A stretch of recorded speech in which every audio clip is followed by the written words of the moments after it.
Assalamualaikum Bre, selamat datang kembali di Guru Gembel Channel. Beberapa waktu yang lalu Pak Prabowo Subianto itu menyarankan, mengharapkan, menyatakan bahwa sebaiknya anak-anak di Indonesia sudah mulai diperkenalkan dan diajari matematika sejak usia TK. Pernyataan ini nampaknya adalah respon beliau terhadap laporan yang menyebutkan bahwa di Indonesia kemampuan anak-anak dalam matematika itu sangat-sangat rendah dan cenderung turun dalam 5 tahun belakangan. Dan yang kita pahami dalam hal ini itu biasanya merujuk pada laporan PISA. Mungkin Pak Prabowo merespon dengan cara seperti itu, tetapi ada beberapa hal yang harus kita garis bawahi dalam hal ini. Pertama, itu sangat berbahaya sebenarnya, atau resikonya cukup berbahaya ketika memberikan pelajaran matematika kepada anak di usia di bawah 7 tahun. Alasannya adalah yang pertama bahwa si anak itu baru otaknya matang itu di usia 7 tahun. Dan pada waktu itulah anak-anak baru mulai berpikir soal abstraksi. Pada waktu itu bahkan anak-anak belum bisa benar-benar memisahkan mana imajinasi dengan mana realitas gitu. Nah, ketika sebelum usia itu anak-anak justru malah diajarin pelajaran matematika yang sangat abstrak itu, dikhawatirkan itu akan justru malah overdosis kepada anak itu. Itu yang pertama. Kemudian yang kedua, kalau misalkan kita melihat bahwa anak-anak di Indonesia itu nilai matematikanya kurang, itu bukan hanya masalah pendekatan, bukan hanya masalah kurikulum, bukan hanya menyangkut masalah infrastruktur dan pemerataan pendidikan, bukan hanya masalah itu. Selama ini pemerintah selalu fokus kalau misalkan pendidikan kita kurang itu berarti masalahnya adalah pada infrastruktur, pada pemerataan, pada pembiayaan, pada kurikulum dan sebagainya. Padahal ada sesuatu yang sering terlewatkan, yaitu apa? Mental akademik, mental ilmiah, mental keterdidikan, itu di Indonesia banyak sekali masalahnya. Nah, di episode ini kita akan ungkap tentang mentalitas-mentalitas yang justru malah menghancurkan pendidikan di Indonesia. Bahkan ketika pendidikan di Indonesia katakanlah mendapatkan uang yang sangat berlimpah dengan infrastruktur yang sangat mewah dan sebagainya, kalau mental pendidikannya kacau, chaos, maka itu pun akan chaos. Nah, di episode ini kita akan bahas itu, jadi simak videonya sampai tuntas, yuk kita bahas.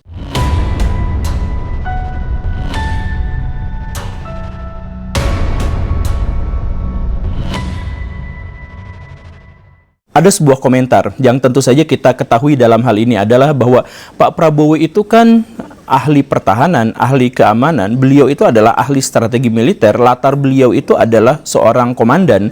Bagaimana ceritanya ketika beliau menyatakan ke publik masalah-masalah terkait dengan pendidikan, menyentil masalah pendidikan, kan itu bukan di bidangnya. Kalau beliau mengatakan yang seperti itu, ya bisa blunder dan bisa menyesatkan banyak orang. Benar gak seperti itu? Nah, justru pernyataan itulah, pernyataan bahwa Pak Prabowo sebaiknya jangan berbicara terkait dengan masalah pendidikan dan seterusnya, itu adalah salah satu mental anti otak yang berkembang di Indonesia. Jadi di Indonesia itu masalah pendidikan itu bukan hanya masalah terkait dengan kurikulum dan sebagainya, tapi ada gerakan anti otak, gerakan anti intelektual, gerakan anti akademik, di mana salah satu karakteristik dan cirinya itu adalah memberikan batasan-batasan kepada orang lain untuk berbicara. Jadi dengan pernyataan atau sebuah anggapan bahwa seseorang itu bukan ahli di bidangnya, sama seperti Pak Prabowo bukan ahli pendidikan gitu, maka Pak Prabowo tidak berhak untuk mengatakan atau tidak berhak menyinggung masalah-masalah tentang pendidikan gitu. Banyak orang-orang di Indonesia itu yang berpikirnya seperti itu. Nah, pernyataan-pernyataan seperti itu adalah pernyataan yang merusak. Itu adalah mental dari anti otak. Kok bisa seperti itu? Karena gini Baraya, dalam sebuah iklim atau dalam iklim negara-negara yang sudah maju, atmosfernya itu adalah setiap orang berdasarkan latarnya apapun, berdasarkan latar belakangnya apapun, dia tetap masih boleh menyampaikan ide dan gagasannya terkait dengan apapun. Ini bagian dari kebebasan berpendapat.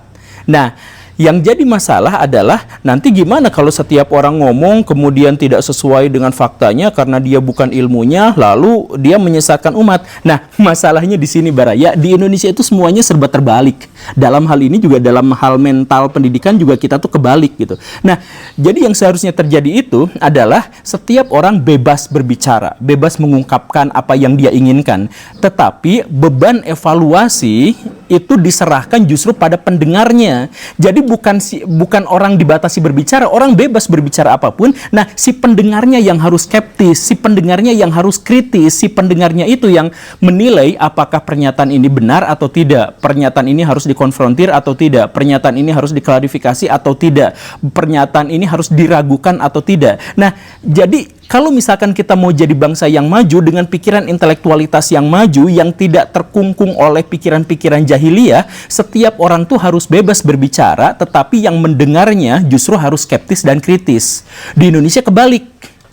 Di Indonesia kebalik, yaitu apa? Setiap orang tidak berhak untuk berbicara apapun di luar dalam tanda kutip otoritas tertentu. Misalkan kamu bertentangan dengan itu. Di sisi lain, kalau misalkan mendengar, justru kalau ada yang ngomong gini, ikutin aja tanpa skeptis, tanpa berpikir ini itu, langsung aja terima apa adanya. Kan kebalik ya Baraya. Nah, keterbalikan inilah yang akhirnya membuat pendidikan di Indonesia itu kacau. Bayangkan, orang mau berpendapat, mikir-mikir dulu saya layak atau enggak ya. Tapi pas bagian orang lain menyampaikan sesuatu, kita terima apa adanya. Kan kebalik. Nah, inilah salah satu mentalitas yang membuat kita itu justru menjadi sangat anti terhadap kemajuan, anti terhadap intelektualitas gitu. Dimana kita tuh gak diajarin bagaimana caranya mendengar sesuatu, kemudian memilah apakah ini hoax atau tidak, apakah ini benar atau tidak, valid atau tidak, dan sebagainya. Kita tidak diajarin itu. Kita diajarin kalau ada orang tua ngomong, misalkan dalam tanda kutip, ya ikutin saja. Tapi pas giliran kita yang berbicara, udah kamu mau bukan siapa-siapa. Gitu. Sangat terbalik. Bahkan di Indonesia ada semacam manifestasi ide yang salah, di mana orang-orang yang terkungkung idenya itu justru malah mentertawakan orang-orang yang bebas pikirannya. Jadi ada orang yang pikirannya itu terkungkung, dia tuh kan sebenarnya kritis, dia tuh sebenarnya tuh nalarnya itu kuat gitu.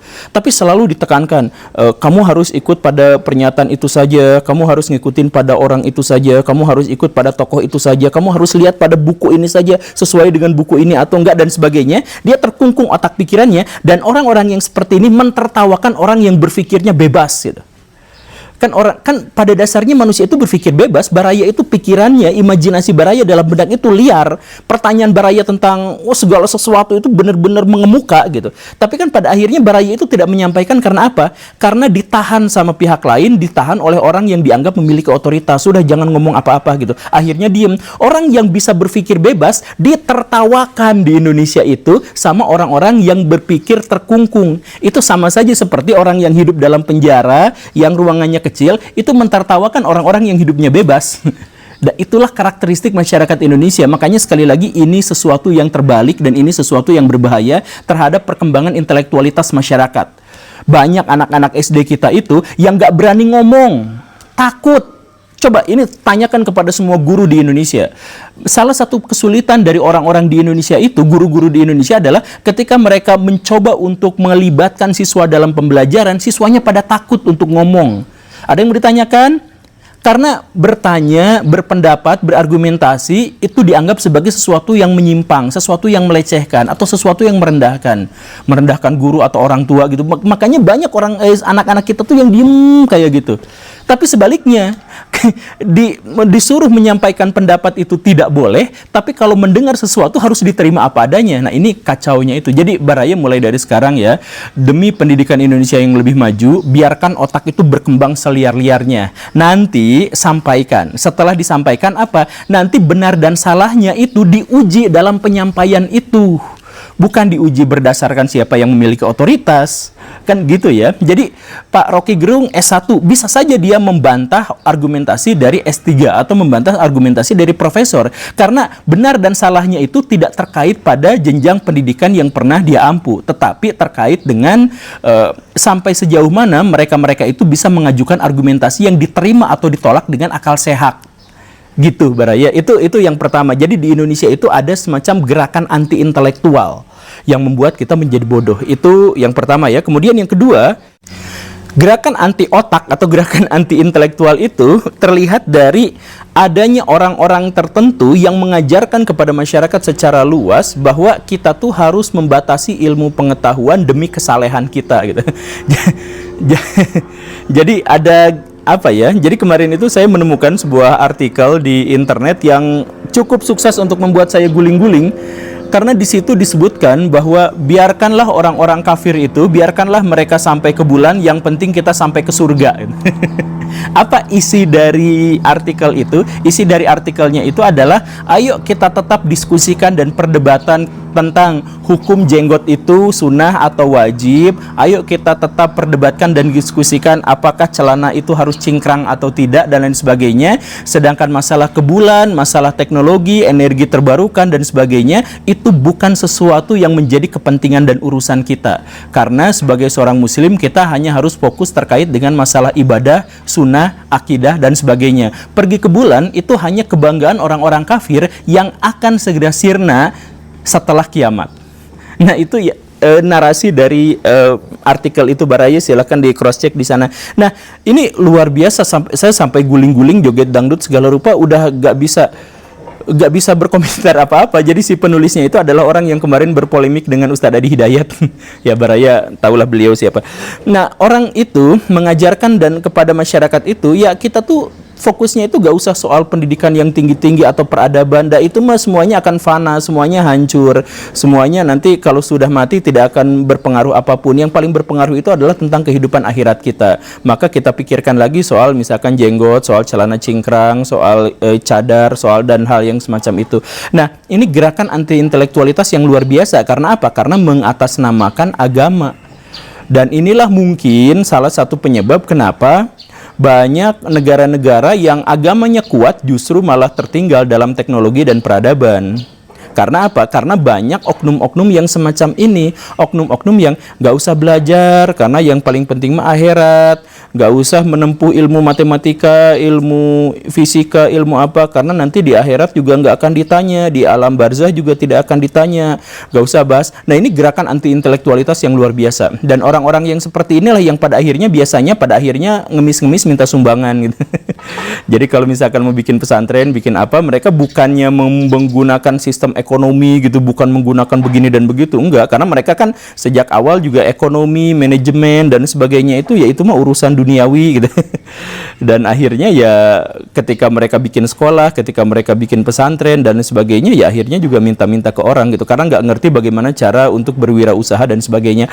Tolong Pak Prabowo dan jajaran Kementerian Pendidikan, masalah yang seperti itu diperhatikan, karena inilah yang menjadi poin utama. Jadi gini Baraya, kalau misalkan kita pengen jago main game, itu bukan gara-gara kita punya game yang bagus buat latihan, buat simulasi, itu bukan. Kalau misalkan Baraya itu pengen jadi ahli astronot, yang paling penting itu bukan tidak adanya roket di situ, tapi mental. Dengan mental astronot, Baraya akan berupaya sekuat tenaga untuk punya stasiun luar angkasa, untuk punya roket. Bahkan ketika tidak memilikinya, ketika Baraya misalkan punya mental jadi dokter, Baraya akan masuk ke jurusan kedokteran dengan ikhlas dan tulus gitu. Jadi mental dulu, baru infrastruktur dan sistem gitu. Kita mah sekarang sistem habis-habisan, anggaran habis-habisan dan sebagainya, tapi mentalnya, ini mental-mental kayak gini mohon sekali untuk diberantas. Agar apa? Agar kita berkembang pendidikannya, agar kita berkembang semangat intelektualitasnya, agar kita berkembang semangat ilmiah dan akademiknya. Itu manifestasi yang kedua gitu ya. Jadi demi self defense mechanism, agama dijadikan untuk tameng memenuhi kebodohannya atau mengakomodasi kebodohannya gitu ya. Kemudian wujud dari perkembangan gerakan anti otak berikutnya, anti intelektualitas berikutnya, itu nampak dari fasisme ilmu gitu.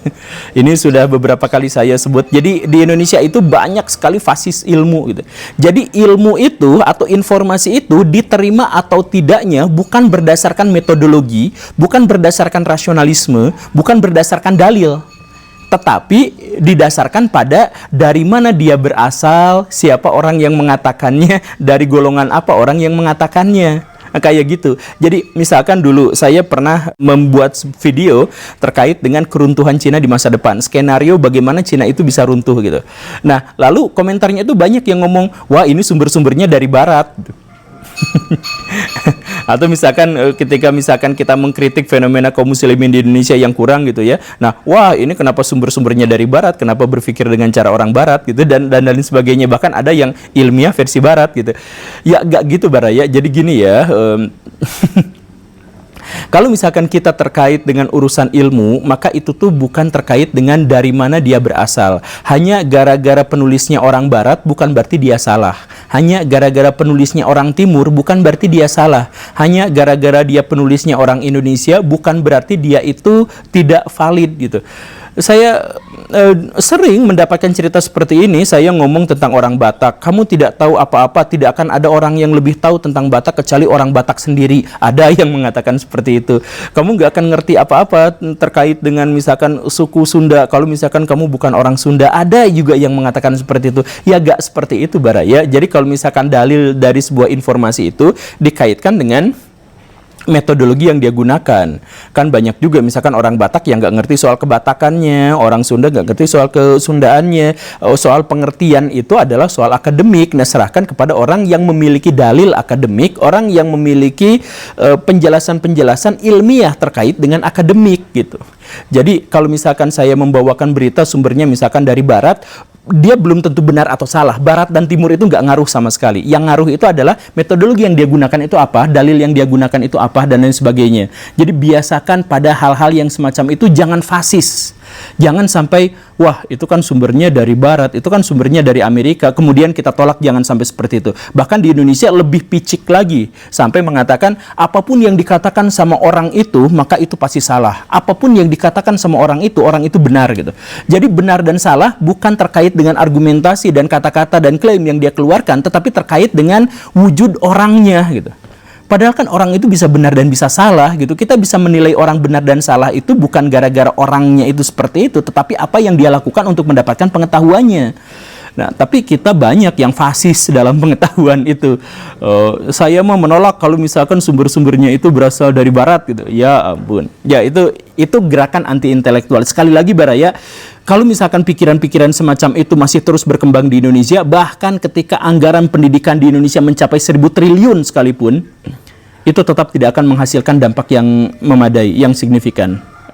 Gimana menurut Baraya? Setuju atau tidak? Nah, setuju atau tidaknya itu bukan gara-gara pernyataan yang itu disampaikan oleh saya atau tidak gitu ya. Tapi menurut Baraya itu argumentatif atau tidak, itu sesuai dengan dalil psikologis dan lain sebagainya atau tidak dan sebagainya. Silahkan Baraya skeptis dalam hal itu. Itu poin ketiga. Poin yang keempat, gerakan anti otak di Indonesia, anti intelektualitas di Indonesia yang harus diperhatikan oleh Pak Prabowo dan jajaran menteri-menteri pendidikannya, menteri dan staf pendidikannya, itu adalah gerakan dari orang-orang elit di bidang tertentu untuk justru menghambat intelektualitas orang lain demi bisnisnya sendiri. Ini saya mulai dari cerita lucu. Jadi saya tuh dulu pernah ikutan sholat Id. Dalam sholat Id itu, khotibnya itu berdoa dengan cara yang sangat biasa tapi jadi lucu gitu. Tapi nggak tahu kenapa cuman saya yang sadar gitu. Jadi ceritanya tuh gini, beres khutbah maka ditutup dengan doa kan. Nah doanya itu kurang lebihnya gini. Ya Allah, kami adalah bangsa yang fakir. Amin. Kami adalah bangsa yang bodoh. Amin. Kami adalah bangsa yang zalim. Amin. Kami adalah bangsa yang tidak tahu apa-apa. Amin. Karena dan jadi ya bayangin Baraya disebut bodoh, disebut fakir dan sebagainya malah diaminin gitu. Dan bahkan banyak orang-orang yang mengajak orang-orang juga untuk berpikir seperti itu. Ya kita mah gak tahu apa-apa, kita mah taklid aja ngikutin pada orang itu karena kita jelas tidak tahu apa-apa. Coba Baraya misalkan cek ketika pernyataan-pernyataan Mama Gufron itu disampaikan ke publik, Baraya silahkan cek. Kenapa banyak orang yang percaya bahasa semut, bahasa jin, bahasa yang kayak gitu? Kenapa banyak orang? Karena orang yang percaya itu sebelumnya didoktrin dulu bahwa kita tuh gak bisa apa-apa, kita tuh bersyukur ada Mama Gufron yang ulama level internasional yang mau tetap mengajar di sini. Padahal kita tidak tahu, tidak ngerti apa-apa, maksiat kita banyak, apa kita banyak. Nah, jadi didoktrin orang itu supaya menganggap bahwa dirinya bodoh, dan setelah dia menganggap dirinya bodoh, maka dia akhirnya mau menerima pernyataan dari orang lain. Jadi banyak pemuka-pemuka dari kalangan elit, dari agama, dari bidang tertentu yang memulai doktrinnya itu dengan cara seperti itu. Sebenarnya mereka tuh gak pinter-pinter amat. Sebenarnya mereka juga sangat biasa-biasa aja. Tetapi agar mereka itu disetujui, maka doktrin pertamanya itu adalah kamu bukan siapa-siapa, kamu gak ngerti siapa-siapa, kamu tidak paham apa yang sedang dibicarakan. Kalau misalkan kamu mau ngerti soal kitab suci, jangan dulu baca langsung. apalagi terjemahannya. Tapi harus melalui penafsiran yang disebutkan sama orang ini, yang memiliki otoritas ini gitu. Jadi terus-terusan, karena apa? Karena kamu tidak tahu apa-apa, kamu gak ngerti apa-apa, kamu gak paham apa-apa, kamu tukang melakukan kejahatan dan lain sebagainya. Nah, didoktrin orang untuk memahami bahwa dirinya tidak tahu apa-apa, inferior dan sebagainya, akhirnya dia nerima. Banyak di Indonesia. Ini tokoh agama seperti itu, politisi juga banyak yang seperti itu. Politisi menekankan kepada rakyat bahwa kalian tidak bisa apa-apa, kalian tidak bisa berbuat apa-apa, maka pilihlah kami karena kami akan membela kalian. Pilihlah kami karena kami adalah pro rakyat, demi rakyat, untuk rakyat, memajukan pendidikan rakyat dan sebagainya. Dibuat dengan sebuah narasi skenario yang besar bahwa kita sebagai rakyat tidak bisa melakukan apapun karena kita adalah rakyat kecil, rakyat jelata yang bahkan tidak bisa membela diri kita sendiri dan kita harus ketergantungan pada para politisi itu. Begitu kan? Di masa kampanye semua kata-kata dari para politisi itu ngomong bahwa kami adalah pembela rakyat dan rakyat-rakyat dan sebagainya, dan semua orang-orang di bawahnya itu harus mengatakan, ya kami mah ada fakir miskin, ya kita tuh udah didoktrin nih, ya kita mah ada orang bodoh nggak ngerti apa-apa, ya serahkan aja lah pada yang mereka, padahal kan mereka tuh gini-gini, kan gitu kan? Banyak sekali. Nah, inilah gerakan-gerakan anti otak, gerakan anti intelektualitas. Mental-mental ini ditanamkan bahkan secara sistematis. Jadi mohon Pak Prabowo dan jajarannya, sekali lagi saya memohon ya, kita bolehlah misalkan memprioritaskan atau mengalokasikan dana kita untuk sekolah, kita memprioritaskan pikiran kita untuk memikirkan bagaimana kurikulum dan sebagainya, ya itu adalah sesuatu. Tapi ada satu yang sering dilewatkan di Indonesia. Mental-mental seperti itu gak pernah ditangani. Mental-mental anti otak, anti intelektual, anti akademik, anti ilmiah seperti itu terus-terusan dipelihara di Indonesia. Sehingga Indonesia gak maju-maju. Ada banyak sih sebenarnya wujud-wujudnya, tapi kita hentikan saja demi durasi. Tapi satu hal yang harus ditegaskan di sini adalah Baraya, bahwa silahkan berpikir seluas-luasnya, berpikir sedalam-dalamnya, dan sampaikan itu kepada orang lain untuk menghasilkan diskusi. Benar dan salahnya justru diserahkan kepada para pendengar. Pendengar yang harus diajarin, pendengar yang harus disadarkan tentang betapa pentingnya menjaga validitas sebuah informasi. Terima kasih karena sudah menyimak. Saya Guru Gembul. Assalamualaikum warahmatullahi wabarakatuh.